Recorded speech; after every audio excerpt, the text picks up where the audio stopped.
عربية نقل أموال مصفحة، شكلها من بره عادي جدا عشان ما تلفتش الأنظار، لكنها مدرعة ضد الرصاص وضد أي محاولات اقتحام ممكنة. حرفيا هتحتاج قنبلة عشان تخترقها. العربية كانت واقفة في جراج مول، السواق كان قاعد جواها وشريكه نزل المول عشان يخلص شغله. وبعد دقايق لما رجع الشريك اتفاجئ إن الفان اختفت باللي فيها، السواق والمليون دولار اللي كانوا جواها. لما وصلوا المحققين اتصدموا، لان محدش من الناس اللي كانوا موجودين حوالين المكان شاف او سمع اي حاجه. لو كانوا حراميه هما اللي سرقوها فهيحتاجوا قنبله او قوه هائله عشان يخترقوها، واكيد في حد من الناس الموجودين هياخد باله. طيب ازاي اختفت العربيه؟ هل السواق كان ليه ايد في الموضوع، ولا اللصوص اخترعوا طريقه عبقريه عشان يستولوا عليها بصمت؟ تعالى نشوف.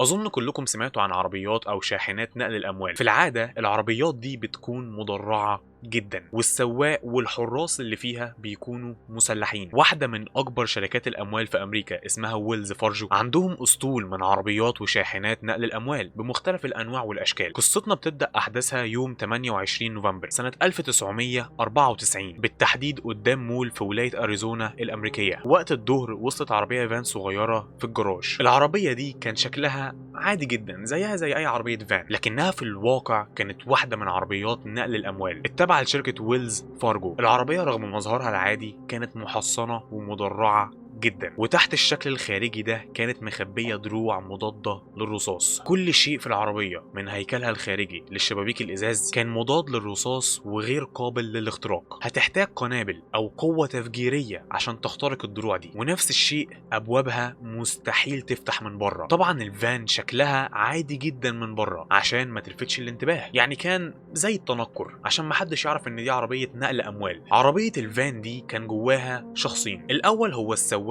واللي كان مسلح بمسدس، ومعاه كمان شخص اسمه جامع الأموال وده كمان كان مسلح بمسدس. ركز معايا وما تسرحش. مهمة جامع الأموال إنهم كل ما يقفوا عند محل أو أي نشاط تجاري ينزل من العربية ويروح للمحل ده وياخد منهم الفلوس الكاش اللي جمعوها، وبعدين يوديها للعربية، والعربية تنقل الفلوس دي للبنك. فبعد ما جامع الأموال نزل من العربية فضل السواق لوحده مستني كالعادة. جامع الأموال اتجه لجوه المول وراح لمكتب القسم المالي. في المكتب ده بيجمعوا كل الكاش اللي جمعته محلات المول. بعدها الكاش ده بيتسلم لجامع الأموال وجامع الأموال ياخده للفان. المهم جامع الأموال أخد الكاش ورجع تاني للفان، لكن المفاجأة إن لما وصل الموقف ملقاش أي أثر للعربية. قعد يدور يمين شمال لكن الفان المدرعة اختفت. على طول جامع الأموال اتصل بالشرطة وبلغهم بالموضوع، والشرطة استجابوا فورا، وفي نفس الوقت بلغوا ال FBI لأن أي قضية تخص عربيات نقل الأموال بتعتبر قضية فيدرالية. وصلت الشرطة ومحققين ال FBI لموقف المول وبدأوا يحققوا في الحادثة. طبعا أول شخص كان في وشهم هو جامع الأموال، فراحوا له وبدأوا يحققوا معاه. جامع الأموال قال لهم إن من لحظة خروجه من الفان لحد ما رجع لها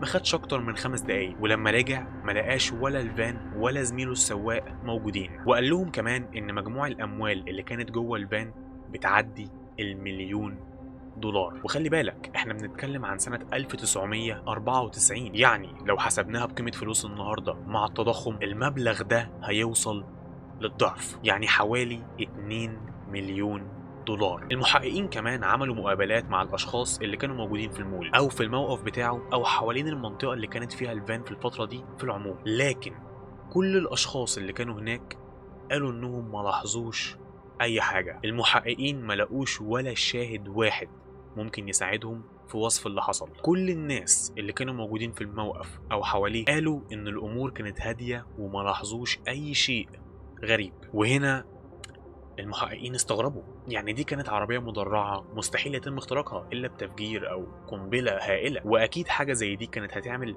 إزعاج في المكان، في ناس تاخد بالها. ومع إن أبواب الفان هي كمان مستحيل تتفتح من بره، لكن لو بطريقة ما قلنا إن فتحوها بالقوة كان هينطلق إنذار عالي جدا يسمعه كل الناس. فإذا ما كانتش فيه قوة تفجيرية أو قوة هائلة استخدمت لاختراق الفان، فازاي الفان اختفت بالصمت ده؟ فكروا ان الطريقه المنطقيه الوحيده عشان يحصل شيء زي ده هو ان السواق يكون ليه دور في الموضوع، اما هو بنفسه سرق العربيه او انه تعاون مع عصابه او ناس تانيين وسمح لهم يدخلوا دخوله العربية، أو بطريقة ما تم تهديده وإجباره على فتح العربية. دي النتيجة المنطقية الوحيدة اللي قدروا يوصلوا لها. السواق ليه دور في الموضوع، واصلا في كتير من قضايا سرقه عربيات الاموال في العاده السواق بيكون شريك في العمليه، فالمحققين اتوجهت انظارهم للسواق اسمه جون وعمره 30 سنة. طبعا أول شيء عمله ال FBI هو بدء البحث على العربية، فانتشرت دوريات الشرطة حوالين المنطقة وبدأت تدور، وفي نفس الوقت كمان استخدموا البحث الجوي بالطيارات الهليكوبتر. دايرة البحث كان مركزها المول اللي حصلت فيه الحادثة، وامتدت وتوسعت الدايرة دي حوالين المول لعشرات الكيلومترات، بس طبعا التركيز كان على المناطق والأحياء اللي جنب المول. المحققين كانوا عارفين إن الشخص أو الأشخاص المسؤولين عن سرقة الفان أكيد اتخلوا عنها في أسرع وقت ممكن وفي أقرب مكان للمول. أكيد إنهم نقلوا الأموال لعربية تانية في مكان المفروض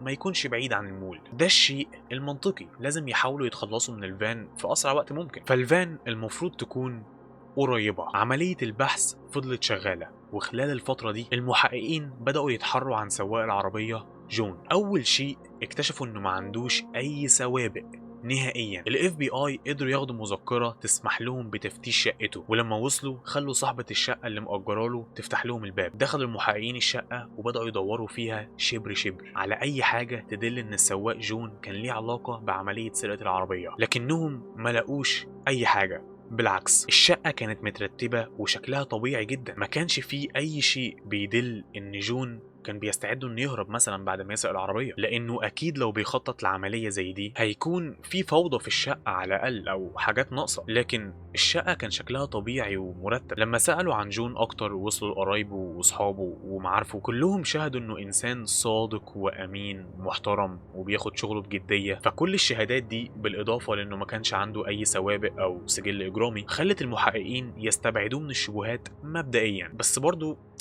رجع لهم السؤال، لو في عصابة أو حرامية قدروا يسرقوا العربية، إزاي قدروا يدخلوها ويخترقوا كل وسائل الأمان بتاعتها بدون ما حد من الناس الموجودين عند المول ينتبه أو يسمع؟ المحققين هنا ما لقوش أي وسيلة قدامهم غير إنهم يلجأوا للإعلام عشان يطلبوا المساعدة من عامة الناس، على أمل إن في حد سمع أو شاف شيء يثير الريبة. فال FBI والشرطة المحلية عملوا مؤتمر صحفي وضحوا فيه كل تفاصيل القضية، وطلبوا من أي شخص عنده معلومات ممكن تساعدهم إنه يتواصل معاهم. وكمان تم نشر صور وتفاصيل للفان والسواق جون اللي كان جواها، واعلنوا ان في جايزة بقيمة $60,000 لاي شخص يدلي بمعلومة تقود لحل القضية. بعدها بساعات وصل بلاغ للشرطة، شخص بيقول انه شاف الفان واقفة في موقف كنيسة، وقال لهم ان العربية بنفس المواصفات واللوحة اللي اعلنوا عنها الشرطة. وفعلا لما وصلوا الشرطة عند موقف الكنيسة دي لقوا الفان الضايعة واقفة في المكان. بسرعة البرق وصل محققين ال FBI، والصدمة كانت انهم لما بصوا جوه الفان من الازاز بتاعها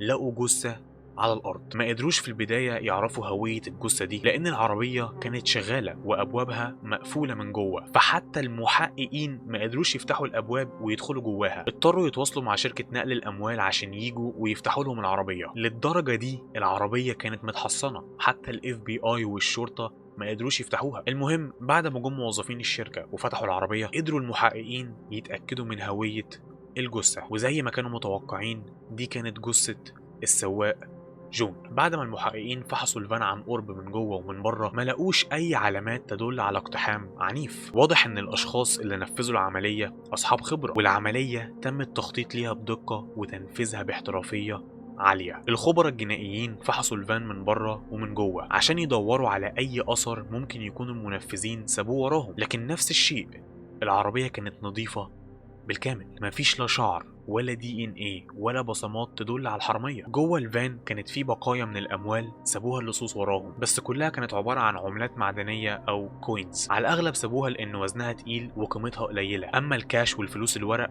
كلها راحت. المحققين ما كانش عندهم اي خيط واضح يدلهم على المجرمين، لكنهم بدأوا يحللوا الامور خطوة بخطوة. اول شيء عرفوا ان على الاغلب المنفذين كانوا كذا شخص، يعني شخصين او اكتر، لان صعب جدا ان شخص واحد ينفذ عملية زي دي لوحده. النقطة التانية ان الاشخاص دول عندهم خبرة في التعامل مع الشرطة، وعندهم خبرة في طرق وتكتيكات الشرطة، لانهم سابوا الفان في مكان يعتبر خارج حدود المدينة، يعني وجودها في المكان ده أول شيء بيبعدها عن نطاق البحث، تاني شيء بيخليها تدخل تحت صلاحية قسم شرطة تاني تابع لمدينة تانية، وده دايما بيعقد التحقيقات لأن شرطة المدينة دي لازم يتواصلوا مع شرطة المدينة دي، فبيخلي التقدم في القضية أصعب. خلال عملية تشريح الجثة الطبيب الشرعي لقى شوية أجزاء من الرصاصة اللي أصابت جون، لكن الأجزاء كانت صغيرة جدا عشان تحدد نوع الرصاصة بالظبط. الرصاصة دي كانت من النوع اللي بيتفتت لأجزاء صغيرة لما يصيب هدفه. المجرمين اللي بيستخدموا النوع ده من الرصاص في العادة بيستخدموه عشان الشرطة ما يقدروش يتبعوا الرصاصة أو السلاح اللي استخدم في الجريمة. كمان من خلال تحليل الجثة الطبيب الشرعي وصل لنتيجة إن على الأغلب الرصاصة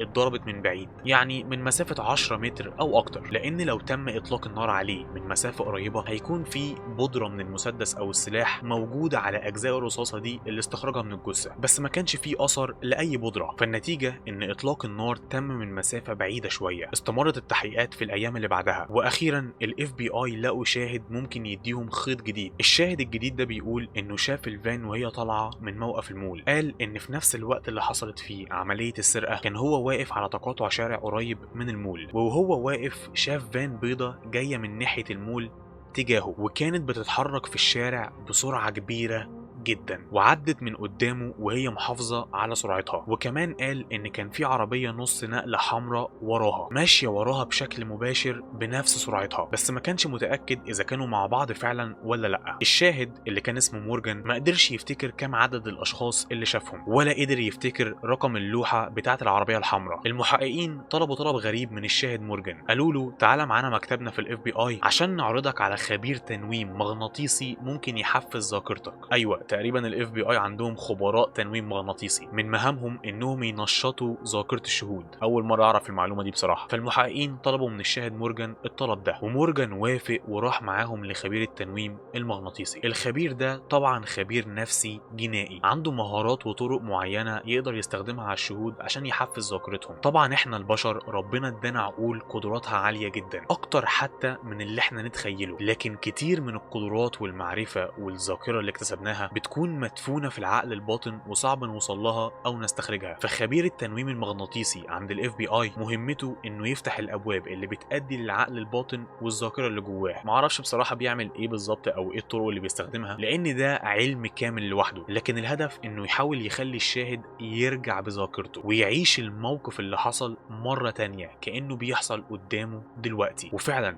الشاهد مورجان تحت التنويم المغناطيسي قدر يرجع بذاكرته للحظة دي، وقدر يفتكر كام كان عدد الأشخاص. كان في شخصين في الفان وشخص في العربية النص نقل الحمراء. فالمحققين عرفوا دلوقتي ان تقريبا العصابة عددهم 3 أشخاص او اكتر. مورجان كمان قدر يفتكر رقم لوحة العربية البيك اب الحمراء بشكل جزئي. افتكر ان اللوحة فيها ارقام 2 و3 و7، بس ما قدرش يفتكر ترتيب الارقام بالظبط، وما قدرش يفتكر الحروف او الرموز، لكن مجرد انهم عرفوا الارقام ده لوحده يعتبر انجاز. المحققين بداوا يحاولوا يدوروا على عربيه بيك اب حمراء بتطابق ارقامها مع الارقام اللي ذكرها مورجان، لكن البحث ده اداهم نتيجه بمئات العربيات، لان في الوقت ده في ولايه اريزونا ما كانتش الشرطه بتسجل الوان العربيات في رخص التسجيل، فدي كانت واحده من العوائق اللي واجهت المحققين. بس مع ذلك المحققين فضلوا يدوروا على العربيه دي وقدروا يوصلوا لعدد كبير من اصحاب عربيات البيك اب اللي كانت لوحه عربياتهم فيها الارقام اللي ذكرها الشاهد، لكن بعد عشرات المقابلات والمتابعات ما قدروش يوصلوا للعربيه المطلوبه. فللاسف العربيه كانت طريق مسدود. لكن الموضوع ما انتهاش هنا. الشاهد مورجان بعد جلسة التنويم المغناطيسي قدر يفتكر شكل واحد من الراجلين اللي كانوا في الفان، فجابوا المحققين رسامين سكتشات جنائية، ومن خلال وصف مورجان رسموا سكتش للشخص ده. الرسمة تم نشرها في الإعلام، وشكل الشخص ده كان مميز شوية لأن شعره طويل ودقنه عاملها سكسوكة. وبعد أيام من نشر الرسمة دي في الإعلام الشرطة استقبلوا اتصال من ست. الست دي قالت لهم انها تعتقد انها عارفة مين الشخص اللي في الرسمة، بس قالت لهم انها ما تقدرش تكلم المحققين بشكل مباشر لانها خايفة ان الاشخاص اللي حواليها يشكوا فيها، يعني الاشخاص اللي حواليها ممكن هم يكونوا المجرمين فممكن يأذوها. ال FBI بعد ما اتحروا وبحثوا في موضوع الست دي لقوا ان رخصتها ورخصة قيادتها منتهية من فترة، فبلغوا الشرطة المحلية اللي هم الشرطة العادية اللي لابسين لبس الشرطة مش المحققين انهم يروحوا لبيتها وياخدوها على اساس ان رخصتها منتهية وفي عليها مشاكل وغرامات غير مدفوعة. يعني ده كان زي الغطا عشان يموهوا على الموضوع، هم اصلا جايبينها عشان تدلي بشهادتها للمحققين. فالشرطه جابت الست دي للاسم، ومحققين الاف بي اي قدروا يقعدوا معاها ويعملوا مقابله سرية. الست دي قالت لهم انها عندها صديقة اسمها جودي اسبانوزا، وان صديقتها جودي دي اول ما شافت الرسمة على التلفزيون اتصلت بيها وقالت لها ان الراجل اللي في الرسمة ده شبه حبيبها جدا، وكانت محتارة من الموضوع. فهنا الست دي قالت لصاحبتها جودي انها تبلغ الشرطة عن حبيبها، لكن جودي تقريبا اتجاهلت الموضوع وما عملتش كده لحد دلوقتي. فقررت هي بنفسها تتواصل مع الشرطة، وده اللي وصلها لهنا. المحققين شكروها على تعاونها وخلوها تروح البيت، ودلوقتي بقى هم لازم يروحوا لصديقتها ويشوفوا ايه موضوعها مع حبيبها. فالمحققين راحوا لجودي في مكان شغلها وعرفوها عن نفسهم وسألوها عن السرقة وإذا كان لحبيبها أي دور في الموضوع، وذكروها إن الكذب في تحقيق فيدرالي يعتبر جريمة في حد ذاته. جودي وافقت إنها تجاوب على أسئلتهم وقالت لهم إن حبيبها اللي اسمه جيمس جرينهام فعلا بيشبه الشخص اللي ظهر في الرسمة على التلفزيون، وقالت لهم إنها بعد ما شافت الرسمة راحت له وسألته على الموضوع، لكنه مردش عليها بجواب واضح، وسألها ايه اللي هتعمليه لو فجأة بقى عندي فلوس كتير. ده الرد اللي اداهولها، يعني من الاخر لف ودار عليها. جودي قالت للاف بي اي كمان ان حبيبها جيمس ده كان عنده صديق مقرب دايما معاه، صديقه ده اسمه تيموثي رينج، وبتقول انهم احيانا كانوا بيروحوا لبيته، وهي عارفه ان حبيبها جيمس وصاحبه تومي ده كانوا حرفيا على الحديده، مش معاهم اي فلوس. بس فجأة خلال الشهر اللي فات لاحظت انهم بدأوا يشتروا حاجات جديده وغاليه، موتوسيكلات، جيت سكي، ساعات، حاجات المفروض انها خارج نطاق قدراتهم الماليه. المعلومات الجديده دي اللي خدوها المحققين من جودي كانت مفيده جدا، بقوا شبه متاكدين انهم حطوا ايدهم على المجرمين. لكن طبعا كلام جودي ما كانش كله كافي، لانه مفيش دليل، لازم يلاقوا ادله قاطعه تدينهم، وكمان كانوا محتاجين يلاقوا جواب للسؤال المحير: ازاي قدروا يدخلوا الفان رغم كل وسائل الحمايه اللي عليها؟ هل هم يعرفوا السواق؟ هل اقنعوا السواق يفتح لهم الباب بطريقه ما؟ هل هددوه مثلا؟ ايه اللي حصل بالظبط؟ المحققين بدأوا على طول يدوروا على خلفيات الاتنين دول. اول شيء اكتشفوا ان الراجل التاني تيموثي رينج كانت عنده عربيه بيك اب حمراء مواصفاتها مطابقه بالظبط للمواصفات اللي ذكرها الشاهد مورجان، لكن لوحتها ما كانتش نفس الارقام اللي ذكرها الشاهد وهو تحت التنويم المغناطيسي. بس يظل يعني البيك اب دي تعتبر خيط قوي ياكد لهم ان ده هو راجلهم المطلوب. اكتشفوا المحققين كمان ان تيموثي في الواقع كان مخبر اشتغل لصالح الاف بي اي في قضايا سابقه. طبعا لو ما تعرفش يعني ايه مخبر، فالمخبر ده يعني زي الجاسوس، بيكون بيشتغل مع المجرمين او العصابات بس في نفس الوقت هو شغال مع الشرطه وبيبلغ عن صحابه، وممكن يكسب من الجنبين، يكسب من الاجرام والسرقه والحاجات دي، وكمان يكسب من الشرطه والاف بي اي عشان بيدفعوا له مقابل الارشاد بتاعه، وفي نفس الوقت بياخد حصانه على الحاجات اللي هو بيبلغ عليها. المحققين اكتشفوا كمان ان الراجلين دول كانوا شغالين في السابق كحراس سجن وخضعوا لتدريبات احترافيه في استخدام الاسلحه، فكل ده بيأكد على المواصفات اللي كانت عند المحققين من البدايه. كانوا عارفين ان المنفذين محترفين وعندهم خبره في التعامل مع الشرطه والقوات الامنيه. الشيء ده طبعا هيصعب مهمه المحققين اكتر، لانهم دلوقتي لازم يراقبوهم ويتبعوهم عشان يلاقوا ادله تدينهم، لكن لان الراجلين دول محترفين مراقبتهم هتكون صعبه جدا، مستوى انتباههم هيكون عالي مقارنه بالشخص العادي، فلازم عملاء الاف بي اي اللي هيراقبوهم يكون مستوى تركيزهم عالي جدا عشان ما يكشفوش ان هم بيراقبوهم. الاف بي اي عينوا فريق مراقبه ارضيه وحتى قوات مراقبه جويه عشان تراقب كل تحركاتهم بالتفصيل. فرق المراقبه دي هتتبعهم على مدار ال 24 ساعه. خلال المراقبه لاحظوا عملاء الاف بي اي ان جيمس وصاحبه تيموثي كانوا بيصرفوا مبالغ كبيره على حاجات مختلفه، وبحسب تحريات المحققين لا جيمس ولا تيموثي كانوا بيشتغلوا، ما كانش عندهم مصدر دخل شرعي للاموال دي. المصورين كانوا بيصوروا وبيوثقوا كل شخص يقابل الاثنين، كانوا عارفين ان على الاقل في شخص واحد معاهم في العمليه. وبعد شويه اسابيع من المراقبه الاف بي اي اخيرا وصلوا للشخص الثالث اللي بيعتقدوا انه شريك في العمليه، وراجل بلحيه اسمه ويليام فيرجسون. المحققين بعد ما بحثوا في خلفيه الراجل ده عرفوا انه في الواقع ضابط شرطه، لكن تمت احالته للتقاعد المبكر بالاجبار بسبب مشاكل كتير دخل فيها، فيعني مواصفاته ممكن تتطابق مع مواصفات شخص ممكن يشارك في العمليه دي، شخص خبير في الاسلحه وخبير في طرق اعمال الشرطه وليه سوابق سيئه. الاف بي اي حطوا عينهم عليه وبداوا يراقبوا الثلاثه: جيمس جرينهام، تيموثي رينج، وويليام فيرجسون. بعدها بفترة المحققين وصلتهم معلومة جديدة أكدت لهم إنهم ماشيين في الطريق الصح. جالهم شخص للاسم واداهم معلومة. الشخص ده اسمه مايكل ساندرز. قال لهم إن خلال شهر نوفمبر اللي فات، اللي هو الشهر اللي حصلت فيه عملية السرقة، هو وتيموثي رينج وجيمس جرينهام كانوا مع بعض بيعاينوا وبيتحروا عن شاحنات نقل الأموال. وقال لهم إن في شرطي سابق اسمه فيرجي كان بيساعدهم، بس هو ما تقابلش معاه. يعني الشخص ده اللي اسمه مايكل ساندرز تقريبا كده هو الشريك الرابع معاهم في العملية، بس شكلهم طنشوه ورموه على جنب وعملوا العملية من غيره. فدلوقتي لأنه متغاظ انتقاما منهم بيبلغ عليهم، ومع إنه ما كانش يعرف اسم الشرطي السابق بالكامل، كان بس يعرف لقبه فيرجي. لكن واضح فيرجي هو اختصار لاسم ويليام فيرجسون. فبكده المعلومة دي أكدت إن المحققين ماشيين في الطريق الصح، فلازم يكملوا مراقبة عشان يلاقوا الدليل اللي هيجيب من الآخر. واحدة من التكتيكات اللي استخدموها في البحث عن أدلة كانت إنهم يدوروا في الزبالة. لما كان واحد من الثلاثة المشتبه فيهم يرمي زبالته، على طول يروح المراقبين وينتشلوا كيس الزبالة، وبعدها يدوروا في كيس الزبالة عن أي حاجة ممكن تفيدهم في الأدلة. في واحدة من الأكياس لقوا أوراق مكتوب ومرسوم عليها معلومات وخطوط تحركات شاحنات نقل الأموال. صح، ده ما كانش دليل قاطع، لكنه دليل مفيد ينضاف للحاجات اللي عندهم. بعد فترة من المراقبة للأسف المحققين ما قدروش يلاقوا أي أدلة جديدة، وبعد ما تشاوروا قرروا إنهم يحاولوا يصنعوا الأدلة دي بنفسهم. بس ازاي هيصنعوا أدلة؟ ببساطة هيحاولوا يسجلوا تسجيلات صوتية للمشتبه فيهم وهم بيعترفوا بجريمتهم. طبعا الشيء ده بيتطلب خطة محكمة عشان تنجح. من خلال المراقبة المحققين كانوا متأكدين ان الثلاثة بيستخدموا شقة جيمس جرينهام للاجتماعات، لان شقته كانت اكتر مكان بيتقابلوا فيه، وده شيء منطقي لان الاتنين التانيين كان عندهم عائلات عايشين معاهم، فطبيعي ان اجتماعاتهم تحصل في بيت الشخص اللي ما عندوش عيلة اللي هو جيمس جرينهام. فقرروا الاف بي اي انهم يركبوا اجهزه تصنت.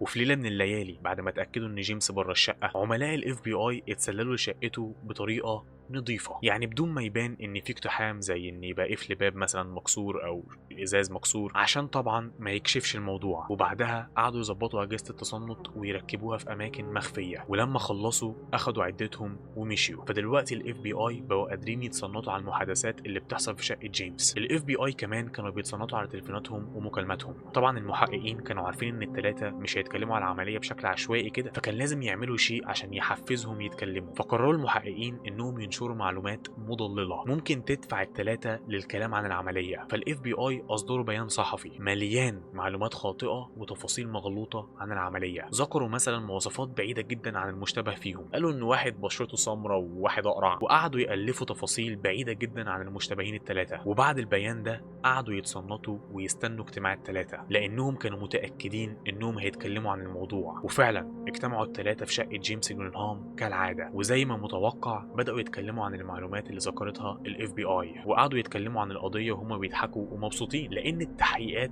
بعيده تماما عنهم. بس رغم ده ورغم النقاشات اللي حصلت بينهم، ما قالوش بصريح العباره ان هم اللي نفذوا العمليه. فدي كانت القطعه الناقصه. صح، الادله اللي عند الاف بي اي محترمه ومفيده، ممكن تبني ضدهم قضيه قويه، بس الاف بي اي دايما اسلوبهم بيكون انهم ما يحسموش التحقيق الا لما يكون معاهم ادله تقتل الشخص، دليل المجرم مستحيل يطلع منه بأي طريقة. فضل المحققين يكملوا تصنت على أمل إنهم يلاقوا شيء جديد. كانوا أحيانا بيلقطوا محادثات أو مكالمات مفيدة. مثلا في يوم لقطوا مكالمة بين تيموثي وجيمس وهم بيتكلموا عن شراء عربيات غالية، وكانوا قلقانين إنهم لو اشتروها ممكن تجذب لهم الأنظار. The only problem with BMWs is they draw a lot of attention.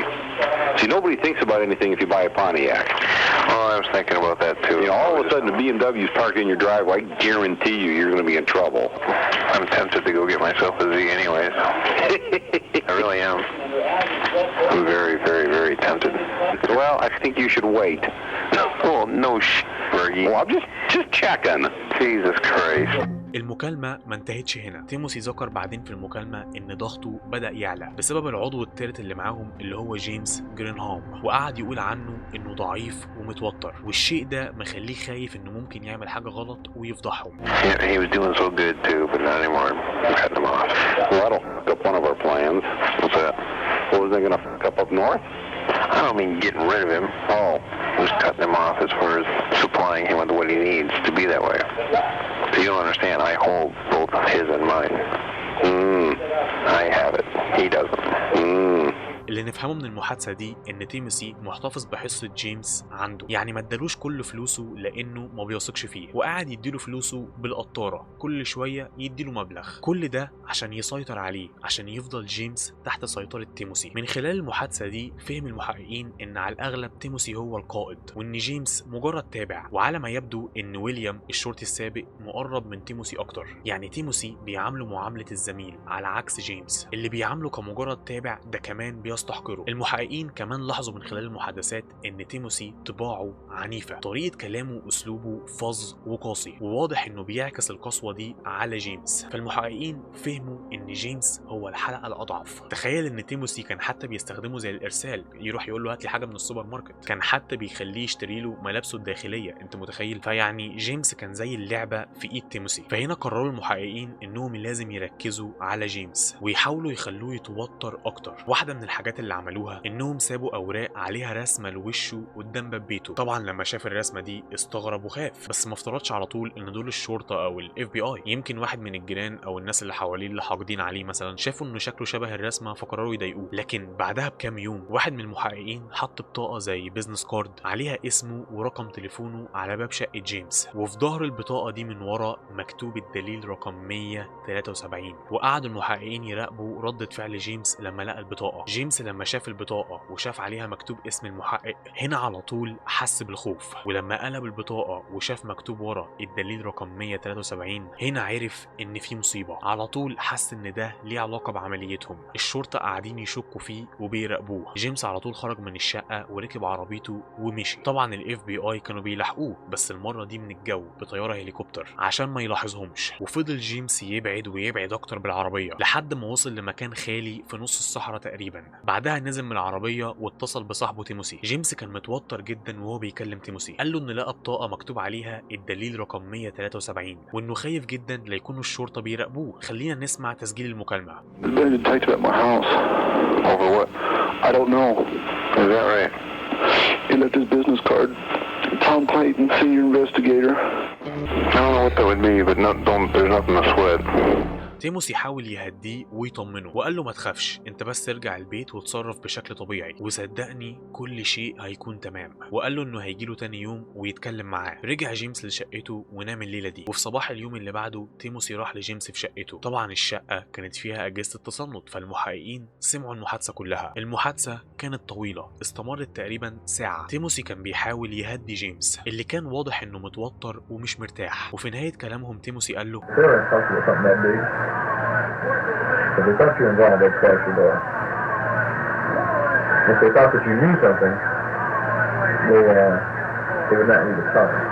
They would come back and tell it that way. هنا المحققين بعد ما سمعوا المحادثة دي عرفوا انهم خلاص جمعوا أدلة كفاية ضدهم، فقرروا ان جه وقت التحرك واعتقالهم. صباح اليوم اللي بعده تم إصدار أمر القبض عليهم واتحركت قوات الشرطة باتجاه بيوتهم. جيمس جرانهام تم اعتقاله في بيته بدون مقاومة. أما بالنسبة لويليام فيرجسون الشرطي السابق فحاول إنه يقاوم لكن الضباط سيطروا عليه واعتقلوه. بالنسبة لتيموسي رينج فعشان هو اشتغل كمخبر في قضايا سابقة مع الاف بي اي، فالاف بي اي اتصلوا عليه وطلبوا منه يجي لهم عشان شغلانة تخص واحدة من القضايا اللي هو كان مخبر فيها. فتيموسي قال لهم تمام هاجيلكم. طبعا هو اللي ما كانش عارفه ان الاستدعاء ده كمين عشان يقبضوا عليه في مكتب الاف بي اي. اللقطه اللي قدامكم دي لقطه حقيقيه. هنا بنشوف تيموسي وهو بيدخل على مكتب الاف بي اي وكان في عملاء متخفيين مستنيينه في اللوبي عشان يعتقلوه وانقضوا عليه قبل ما يقدر يدي اي ردة فعل، وبكده تم اعتقال الثلاثه وبقوا في قبضه الاف بي اي. الخطوه اللي بعدها هي تفتيش بيوتهم واماكن سكنهم. من الادله اللي لقوها في بيت تيموسي كانت ورقه مكتوب عليها طريقه تقسيم الفلوس بين الثلاثه. كانوا كاتبين اول حروف من اسمائهم وكاتبين مجموع الفلوس اللي تمت سرقتها وموزعين على كل واحد منهم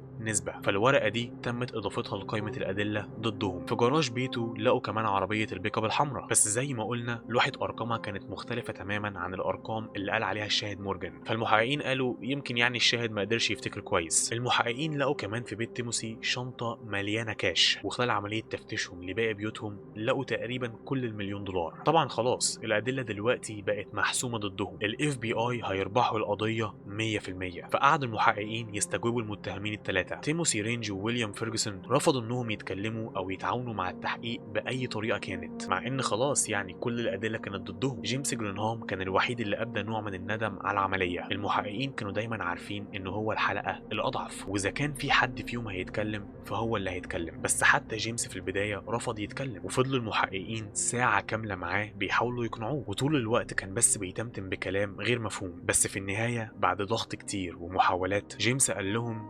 تيم هو اللي ضرب النار. تيم طبعا هو اختصار لاسم تيموسي. بعد الاعتراف ده جيمس بدأ يتكلم ويتعاون مع المحققين ويحكي لهم تفاصيل العملية بالكامل، وايه الدور اللي لعبه كل واحد فيهم، وازاي قدروا يستولوا على شاحنة الاموال رغم كل التدابير بتاعة الامن والحماية اللي فيها. جيمس قال لهم ان التخطيط للعملية بدأ قبل حوالي 6 شهور من تنفيذها، وقال لهم ان صاحب الفكرة كان تيموسي، هو كان الراس المدبر وهو اللي شجعهم ينضموا له من البداية. فضلوا يتبعوا ويراقبوا عدد كبير من شاحنات نقل الاموال، كانوا بيتبعوا الشاحنات دي ويرسموا طريقها على الخريطة ويكتبوا أماكن توقفها وأوقات حركتها. وبعد شهور من عملية المراقبة والتتبع دي لقوا الهدف المناسب، واللي كان الفان اللي بيسوقها السواق المقتول جون. وفضلوا مركزين على الفان دي ورسموا مسارها ودرسوه دراسة كاملة من الألف للياء. واحدة من الأسباب اللي خلتهم يختاروا الفان دي بالذات هي توقفها عند المول في فترة الظهر. كانوا عارفين إن المول في فترة الظهر بيكون عدد الناس اللي فيه قليلين، وجون كان بيوقف دايما في نفس الوقت وفي نفس المكان بالظبط. كل العوامل دي بتساعدهم ينفذوا عمليتهم من غير ما حد ينتبه عليهم. المول كان تقريبا آخر محطة للفان، فيعني بيكونوا جمعوا مبلغ كبير من الصبح وهم بيمروا على المحلات، فالتلاتة هيضربوا الفان وقت ما تكون الفلوس فيها اكتر ما يمكن. والسبب الاهم من كل ده انهم لاحظوا ان السواق جون كل ما يقف عند المول يفتح باب الفان ويقعد يدخن سيجاره. دي الثغره اللي كانوا محتاجينها عشان يخترقوا كل دفاعات العربيه. طبعا قوانين شركه نقل الاموال بتمنع الشيء ده، بتمنع ان السواق يفتح باب العربيه باي شكل من الاشكال، لكن جون تقريبا كان مستسلم لمزاج التدخين. المجرمين الثلاثه حتى اختيارهم لتاريخ تنفيذ العمليه كان عبقري. اختاروا تاريخ 28 نوفمبر لانه تاريخ عيد الشكر، فبيكون شغل المحلات والاعمال التجاريه مزدهر، فالفان هتحمل مبالغ وكاش اكتر من المعتاد. فحتى اختيارهم للتاريخ كان دقيق ومتخطط له وما كانش عشوائي. ولما جه يوم التنفيذ جيمس جرينهام وويليام فيرجسون كانوا واقفين ومستنيين. استنوا لحد ما جمع الاموال نزل من الفان، وبعدها بشكل مباشر السواق فتح الباب وبدا يشرب سيجاره. ممكن تسالني طب هو ليه مش بيفتح الشباك ويدخن السيجاره وخلاص؟ ليه لازم يفتح الباب؟ الجواب ببساطه لان الشباك مش بيفتح، العربيه محصنه، الشباك ده مجرد منظر. المهم اول ما السواق فتح الباب تيموسي بشكل مباشر ودقيق جدا قنصوا طلقه في نص دماغه. القناصه كان فيها كاتم للصوت فمحدش حس بأي حاجة. بحسب تحليلات الطب الشرعي للجثة فالسواق ما ماتش على طول، فضل حي لفترة وبعدها مات. يعني مسكين مات موتة مؤلمة. وبعد ما وقع السواق على طول جيمس وويليام جريوا على الفان، ركبوها واتحركوا بيها بره المول، وتيموسي لحقهم بالعربيه البيك اب الحمراء. فضلت الفان ماشيه في الشارع ووراها البيك اب الحمراء لحد ما وصلوا لموقف الكنيسه، وعلى طول بدأوا عمليه نقل الاموال من الفان للبيك اب الحمراء، وما سابوش وراهم الا الكوينز او العملات المعدنيه. وبعدها سابوا الفان في موقف الكنيسه وركبوا البيك اب واتحركوا للصحراء، وهناك حرقوا كل لبسهم وكل الأدلة اللي ممكن تشير ليهم. جيمس قال للمحققين كمان خلال اعترافاته إن لوحة أرقام عربية البيك اب